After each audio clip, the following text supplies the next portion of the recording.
So we'll just jump right in. This is the SIG for Research Informed Schools, and T is one of the members of our committee, and there's some folks from ECIS here, and one of T's colleagues from her school. And T, take it away.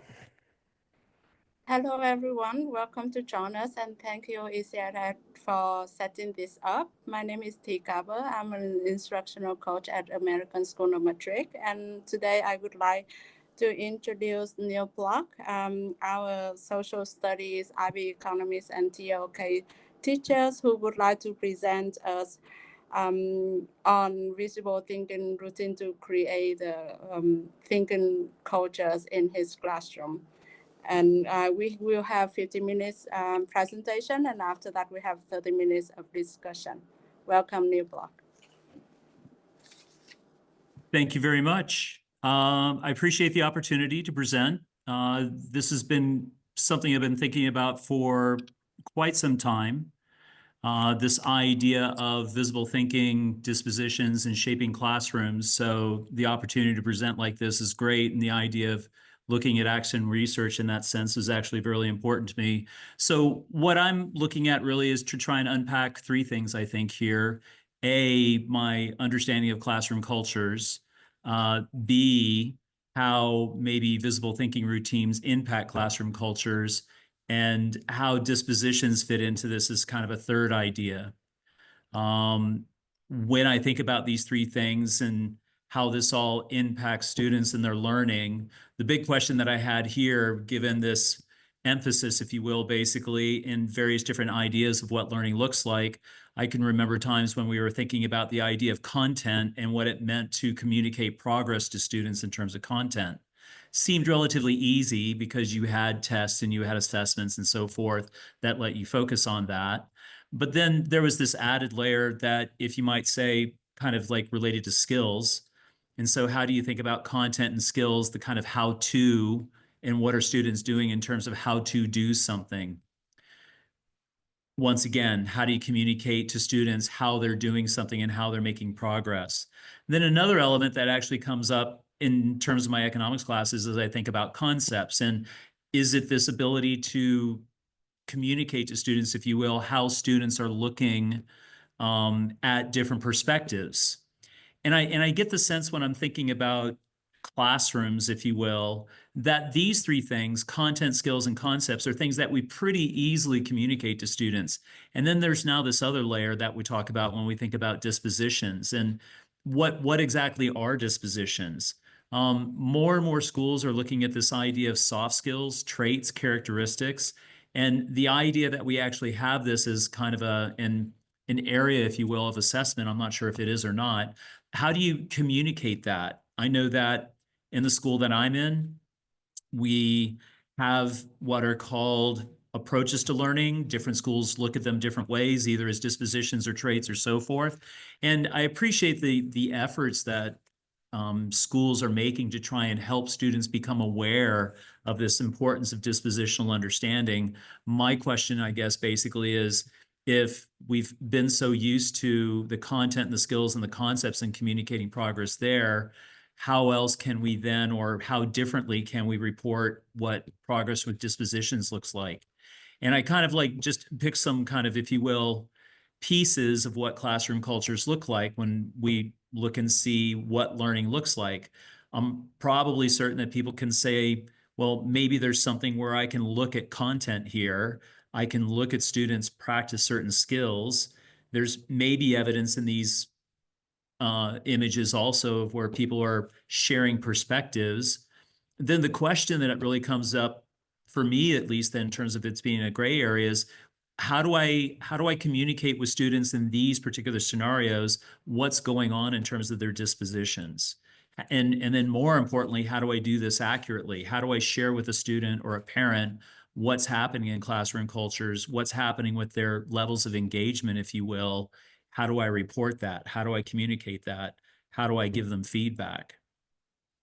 So having said that, and since we're having this focus on dispositions, I thought I would give people who are here this invitation to dream.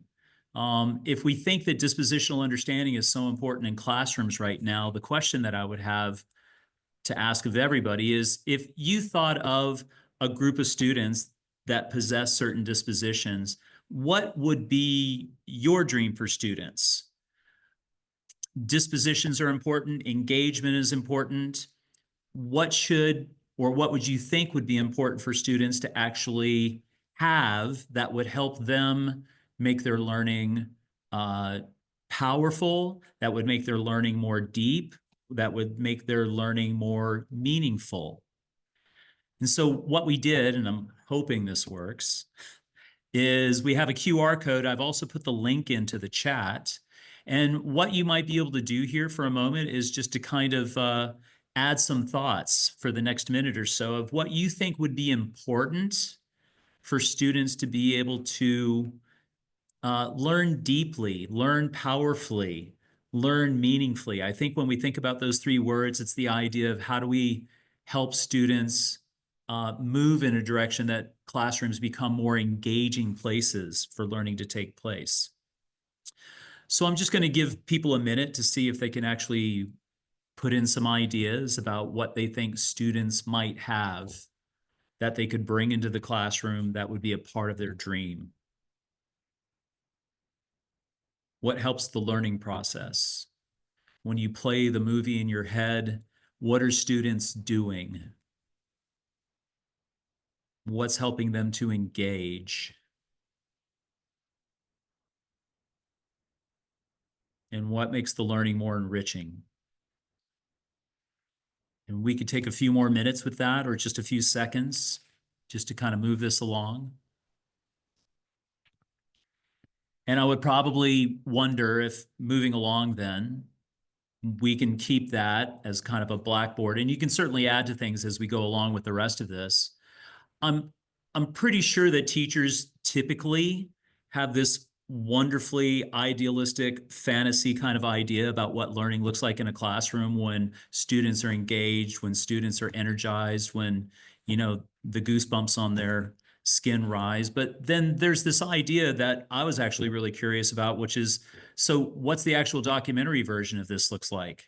There's the image that teachers have, and then there's the piece that students have.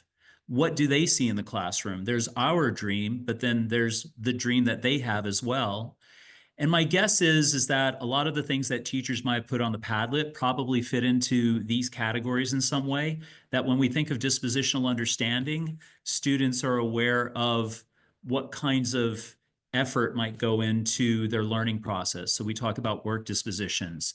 What kind of thinking takes place? And the word thinking is actually kind of a generalized term, but we understand and we respect that there's different levels of levels of thinking, depth of thinking, if you will. And then the piece that maybe sometimes, you know, we tend to kind of think as kind of a side note are these social dispositions that help students engage more deeply and more powerfully in their learning. So as part of the action research, what I did is I asked students about their dream. I said, if you had no idea of what it meant when we actually talked about dispositions, what would be your dream for what a classroom would look like? What would help you learn more powerfully? What would help you learn more deeply? And then I asked the second question is, so this is your dream. What does it actually look like in practice? And the idea basically being that they might have a dream and we have a dream, but do they actually sync with each other? And then as another part of this, I actually asked about my class. And so we organize things according to varieties of dispositions. We ask students about their dream. We ask students to rank what they thought about how meaningfully these statements were in terms of their learning. So students were allowed to kind of, if you will, place from 1 to 5 how important these dispositions were, not having described anything about the dispositions. And so you see that students actually really interestingly place different kinds of values on different things that they think offer deep learning, meaningfully learning, greater engagement.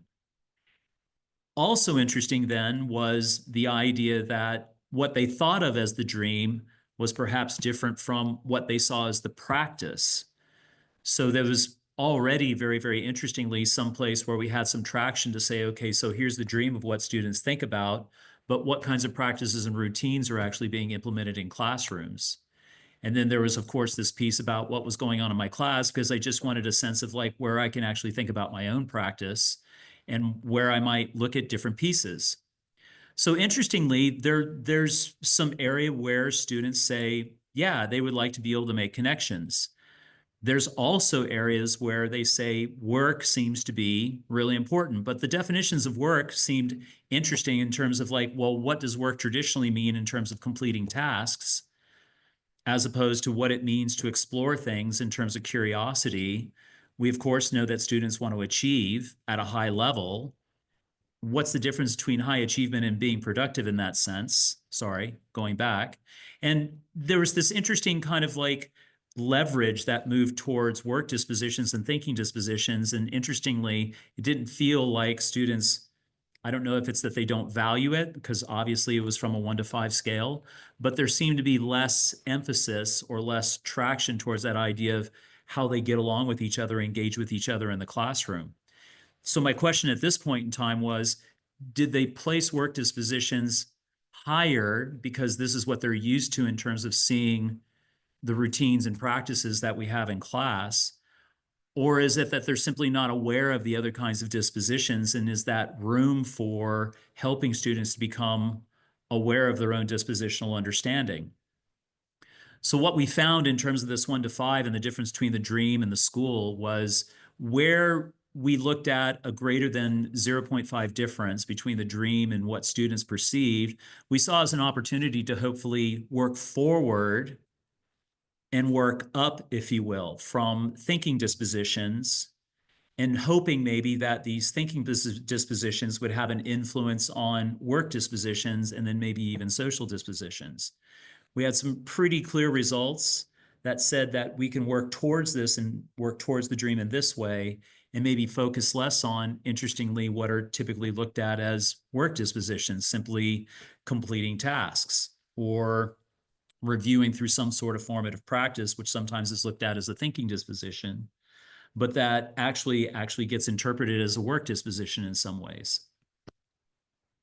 So the conclusions were basically that we can play with visible thinking, that we would focus on instruction, number 2, and that hopefully developing these thinking routines through instruction would help towards greater social engagement, more appreciation for the work that they do, and that we're really just trying to like take habits and take routines in school that maybe perhaps we're actually really good at and just simply refine.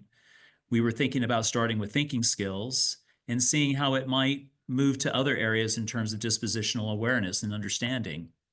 So specifically, formally, this was our question: how do visible thinking routines work to influence social dispositions as far as students' learning experience in the classroom?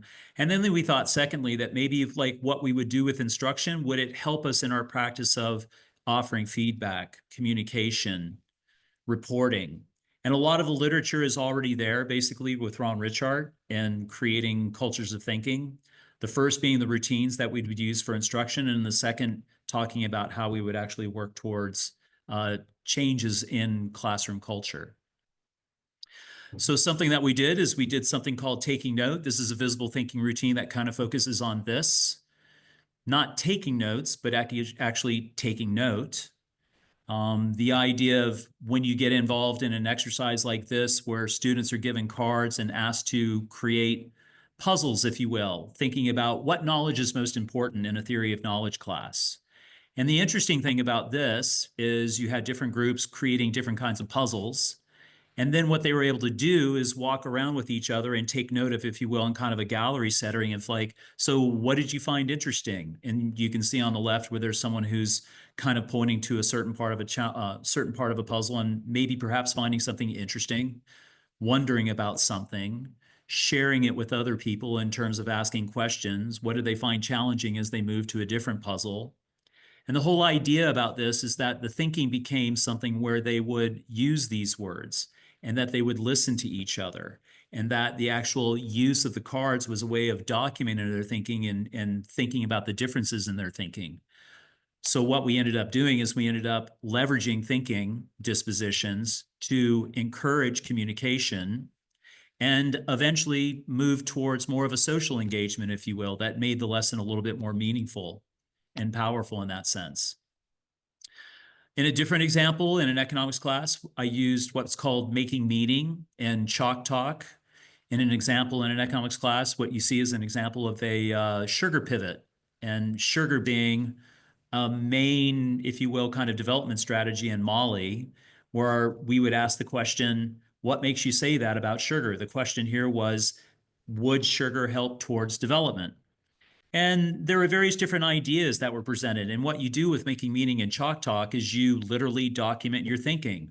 Every time somebody says, what makes you say that? There's a yes or a no, an idea of whether sugar is or is not powerful or useful or relevant as a strategy. And so there are different points where they're actually connecting while they're listening, while they're documenting, eventually coming up to a synthesis of what was important in this lesson in economics. So all said and done, there's lots of different examples of how routines actually work. What happened in terms of this project, which more or less, if you will, kind of took place from January to June? Did we get closer to what the dream was?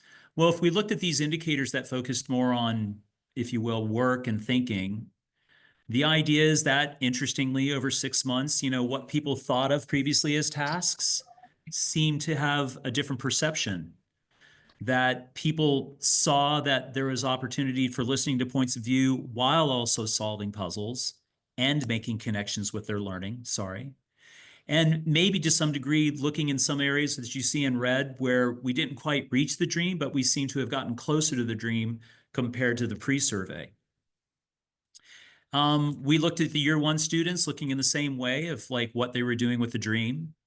And once again, there was this idea of like what's going on with completing tasks, which typically just look like a work disposition, but that they actually seemed to think that the quality of their work improved, that there was this idea of effort, that they enjoyed, interestingly, solving puzzles, and that they were able to, once again, take opportunities to make connections. So all said and done, looking at this piece, the feeling that visible thinking routines could be used as instructional strategies to help students in their dispositional understanding and awareness seems to work, and that they can be looked at as goals because the routines, they're tools that students will take outside of the class and use hopefully in a lifelong way. They're structures to help students engage in questions and discuss, as you saw short examples of. They also help to understand a little bit more about patterns behavior, because what ends up happening and why in the pre-survey they seem to focus more on work dispositions. My question now and my wonder is it because they didn't see thinking and they didn't see social dispositions that they wouldn't have ranked those as importantly or as highly, and now maybe perhaps they have a slightly greater awareness of that?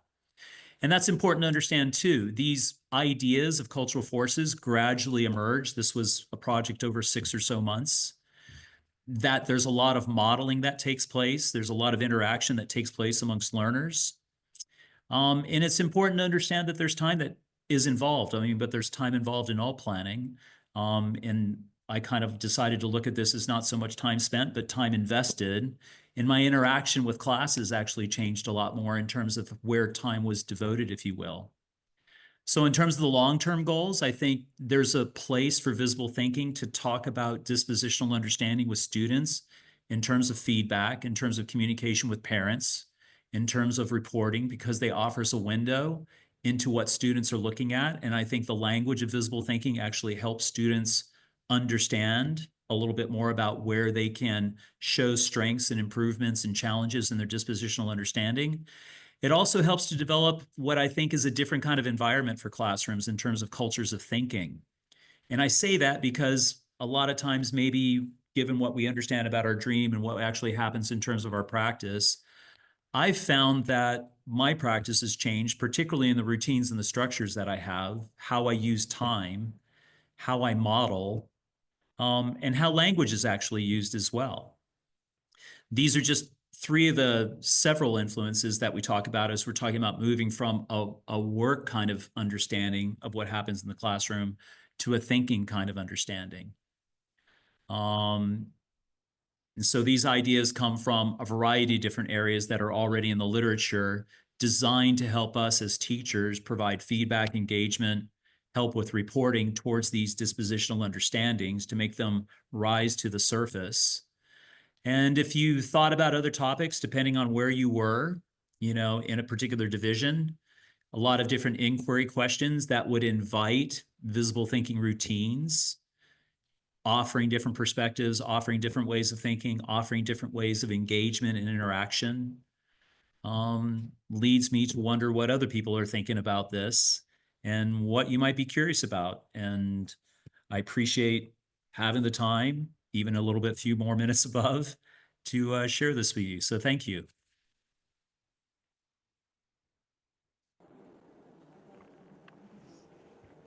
Thank you, Neil, for the presentation. So everyone, if you have any questions, just ask Neil directly.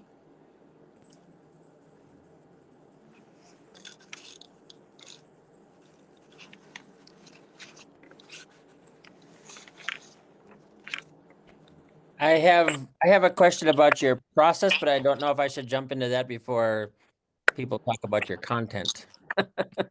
Which Does there was anybody have a content question you want to ask first? It's probably okay to do them in either order.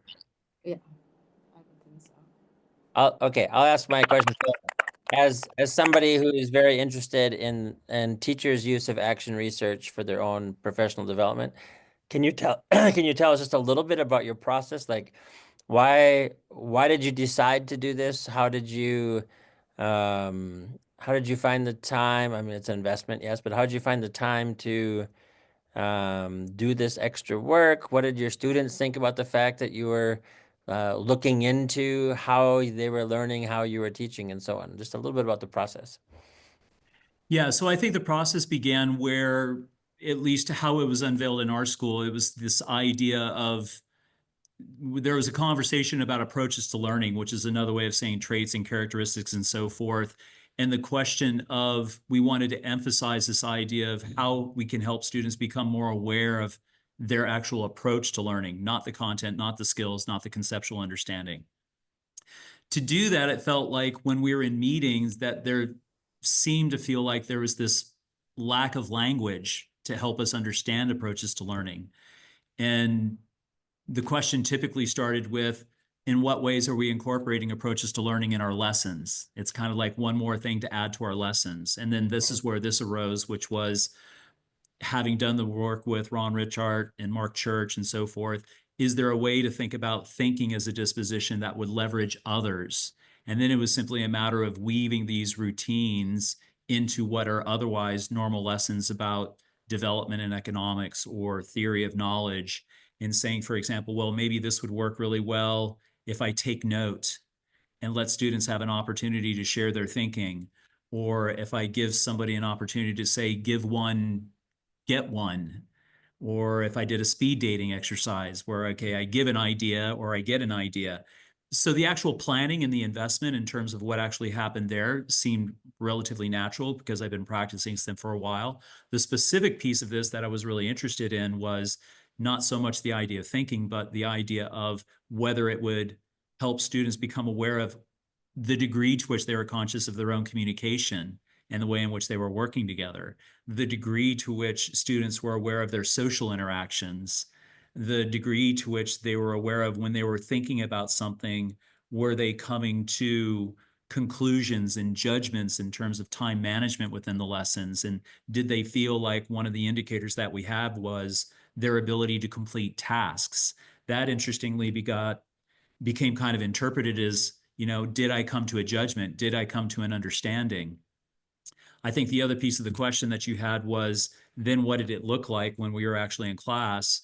Well, there was the pre-survey, which was pretty interesting, where we just gave it to students blind, like what's a disposition, not defining anything. Then gradually, if you will, kind of unfolding all of these different dispositions and sharing with them how this might relate to different dispositions or approaches to learning. And then 6 months down the road, getting a sense of where they appreciated through the use and the routines, how commonplace did this language become? And it seemed that from the beginning of the study to the end of the study, I don't know that we necessarily, I don't know if it's so much about getting closer to the dream as much as it is them becoming more aware of different ways of thinking about dispositions. Mm-hmm. But all said about process, it was 6 months.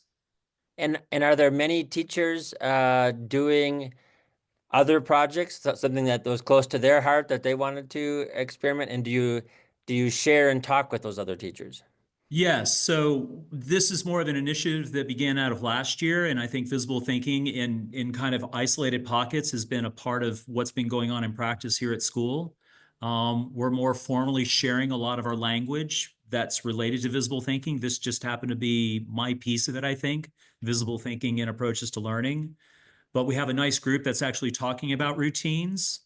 We have a group that's talking about the connections between routines and how it has an impact on dispositional awareness. And I think what we're doing is we're looking towards trying to walk in, walk out of classrooms to get a sense of what's going on with lessons. My own personal selfish interest is collecting the same kind of data. I'd like to take this from where I am in an upper school and find out if this same kind of dispositional awareness is actually happening in middle school and happening in lower schools, and how it might be articulated at different levels, I think would be interesting.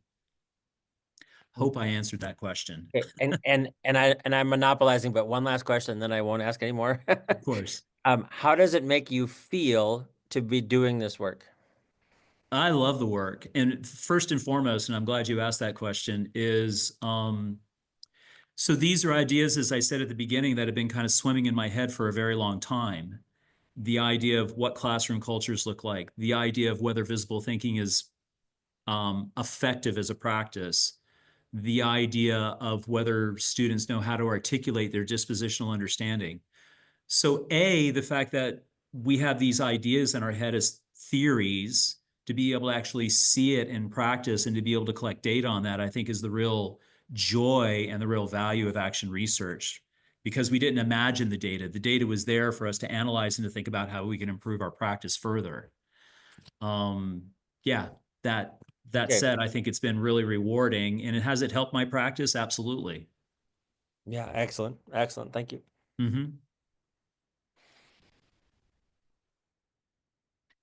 Anything about visible thinking or classroom cultures or whatever you find interesting or curious.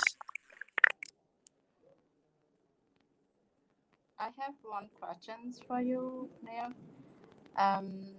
What would be your advice to a teacher who is new at using visible thinking routine? Someone who is new. Yeah, like Someone who is new to visible thinking. So I think, first of all, just kind of try it out like breadcrumbs. Try one a week or one a month. The literature on visible thinking is there, where they're actually really, really simple. When I look at things like visible thinking, I've got one of them on my desk, and I've got another one on my desk. And why I have them on my desk is because I look at it as kind of a menu. And I'm thinking, like, what is it exactly that I want to leverage in terms of the type of thinking? Do I want students to explore? If I want students to explore an idea or a concept, then there are those routines where they can actually enjoy exploring. Do I want students to dig into complexity?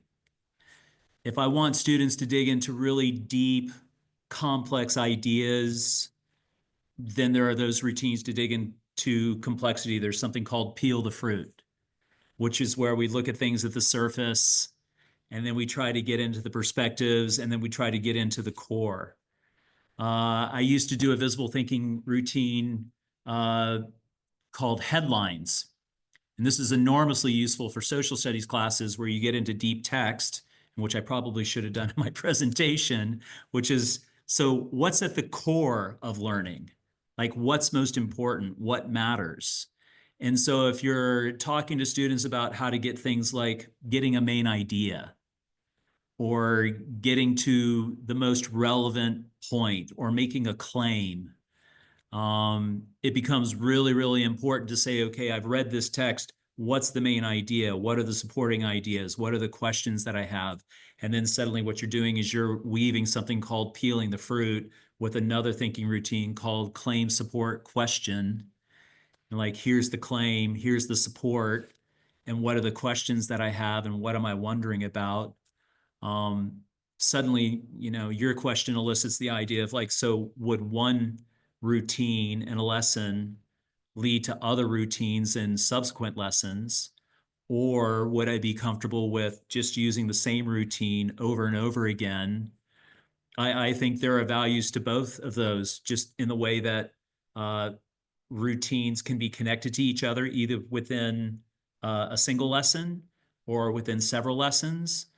Or maybe you want to focus on one thing, like I focused on headlines for a long time with my history classes because I wanted to demystify the idea of reading in history, that history was not fun, and that it was something where reading became such a burden as they moved from grade 9 to 10 to 11 to 12.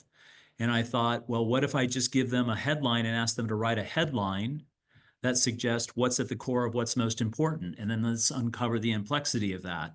And students went, ah. And it was really, really fun because you had all these cool headlines that were posted up around the board, some of them looking the same, some of them looking different, where we started going, well, why is this headline look at this perspective as opposed to this one looking at a different perspective? What's the evidence that this is based upon? Suddenly we're talking about everybody's thinking, and they're talking with each other, and they're pointing at the article, and they're suggesting that they've read, and they're synthesizing ideas, and it becomes a social event where they're looking at the classroom that way as opposed to an academic exercise, if you will. So I suppose, just to answer my question shortly, I know I go long-winded, is like, try one at a time, either once a week or once a month. See how they can connect with each other. Think of what you want in terms of what you want to leverage as the type of thinking.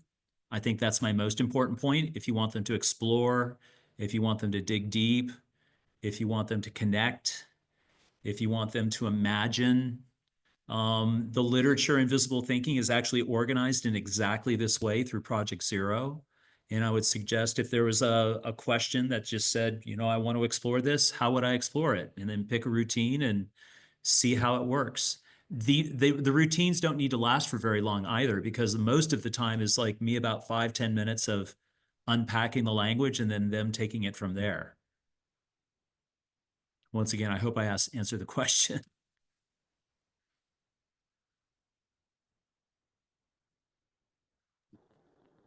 Thank you. There you go, T.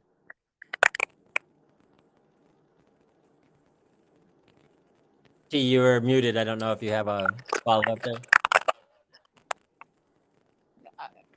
I'm just asking whether any participants would like to ask Okay. any questions to Yeah.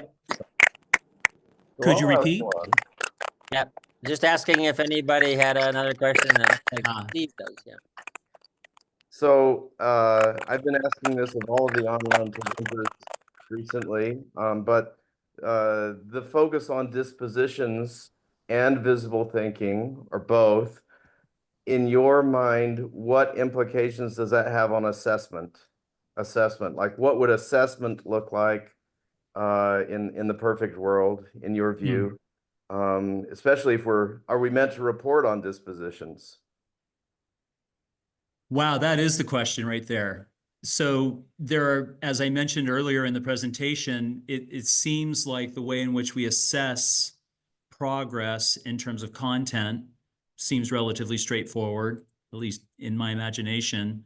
The way in which we see progress in terms of skills relating to standards-based assessment, the way in which we look at lenses and concepts as a way of understanding perspectives and how we understand multi-perspective issues. Dispositions seemed like they were always that kind of sticky area where you're talking to students about how they communicate and whether they're improving their communication, how they engage with others socially, how they self-manage. And I think we have an anecdotal language to talk about these dispositions. And to be honest, to be truthful, I'm not sure that I have total command of that language. I think I have some command of the language that relates to thinking dispositions, where I can help people think about how they've uncovered certain ideas, about how they've gotten to the core of a certain idea, how they have been able to connect those ideas or understand certain perspectives, how it actually connects and goes from thinking to communication, for example. I would suggest that that's part of the practice that I still need to work on, actually. That students in classes are more aware of the ways in which they're thinking, and I think there's obvious emphasis on that as we consider the importance of metacognition and curiosity, but the degree to which those are connected to the ideas of how they engage with each other socially, and whether they think the classroom is something that's an important, if you will, kind of laboratory for how they would actually engage with people outside of the classroom. I don't know that I have an ability to assess that social understanding of dispositions, that ability to communicate effectively. I think the line that we might have as educators to say, okay, so how are you self-managing? And then the student looking back at you and going, what do you mean? And that's really the point that I would emphasize, is I'm not exactly sure if I have that language yet. And I think that would be the next stage in this action research, is to try and develop that language that students would find accessible, to say, well, what do we mean by self-management? What do we mean by communication? What do we mean by this language, so that we can have feedback with each other and say, hey, look, I observed this. And a student looking back at us and going, yes, I can take that as critique. In the same way, we could look at a different stakeholder and we can look at parents and say, well, how are students communicating with each other and engaging with each other in terms of their learning tasks, whatever they happen to be? So I think as a next stage, if I were to be fair, I would think I can focus on thinking, and I can recognize where students understand that they're practicing certain of these other dispositions, but I don't know if I necessarily at this point in time have the language quite yet to articulate what we mean by progress in the same way that we have content, skills, conceptual understandings. And I think that's actually the road forward, and actually really interesting. I would like to try and maybe take that on to develop a lexicon, if you will. Sophie's got her hand up. Hello, my name is Sophie, and thank you for sharing your ideas. I wrote a question down.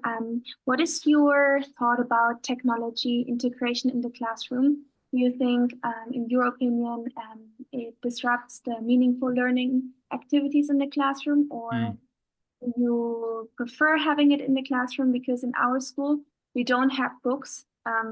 We are only using Google Classroom. And also at the moment I'm teaching math, and even we don't have math books. And so basically our school calls, so we are in no paper school. So yeah, I just want to know what's your opinion about implementing technology in the classroom. Well, wow, that's an overwhelming question, and a really good question, particularly in terms of how you might be able to connect it to this. I mean, the idea of technology is pervasive. We address it, if you will. I'm thinking about the movie in my head in terms of what technology looks like in a high school classroom where laptops are open. They're using technology, and what exactly are they using that technology for? I'm wondering if my use of technology should or is intentional, that when somebody opens up a screen, do I have a certain visible thinking routine in mind? Or am I only just saying to students, open your laptops and complete a task? And this is where I think the culture of thinking actually might be really, really valuable to talk about, because I can suggest one scenario where technology might not be as effective, and say that the use of technology in a classroom is simply to complete said task. Or I can think about the use of technology to develop a culture of thinking, and I can say open laptop to think about said approach. For example, I can say read an article or browse an article, and what can we do to get to the core of this article about Spain raising tariffs on automobiles from China. Yes, I understand. Yeah. And then, yes, I think what we can do is we can talk about like, what is the purpose of the routine and how does that interact with the idea of technology? Yeah, I agree with you because in my class, we always talk about, more technology, implementing even more and more. But I notice now I actually prefer less technology in the classroom, even though I'm teaching middle school. But it just, when they open the laptop, you just don't have the same emotional connection with the students. So I really like the idea of what you said, having like a purpose when they open, having a question already ready Sure. before they open the device. I would add this one point, and I love the thing about technology, and it makes me think about the context of what technology is. I wonder if the same thing would happen without the computer if I simply asked students to take out a piece of paper and a pencil. Because the paper and the pencil are also a technology.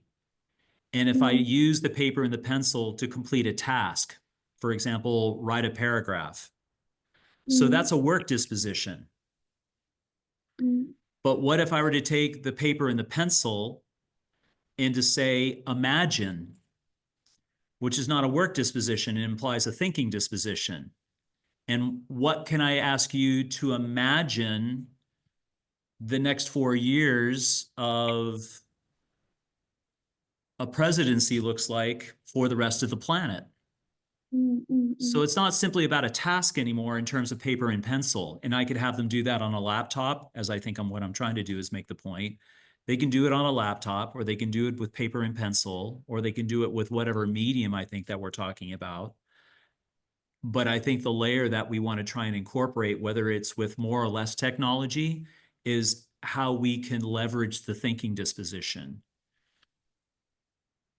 Yes. So I think it always goes with something, if you will. And I wonder about if we're thinking about classrooms as cultures of work, which are task oriented, where the verb is to do or to complete, if the idea of cultures of work become cultures of thinking, it becomes not to do, but to imagine, or any other verb related to a thinking routine with said technology or whatever the exercise might happen to be. Thank you. Oh, well, of course.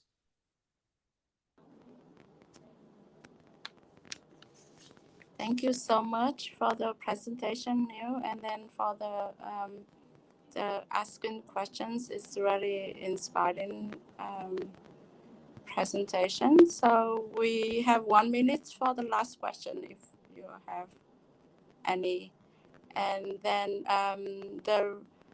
we will send the recording and the presentation to the participants. Thank you. I hope it's as good as a recording as it was here.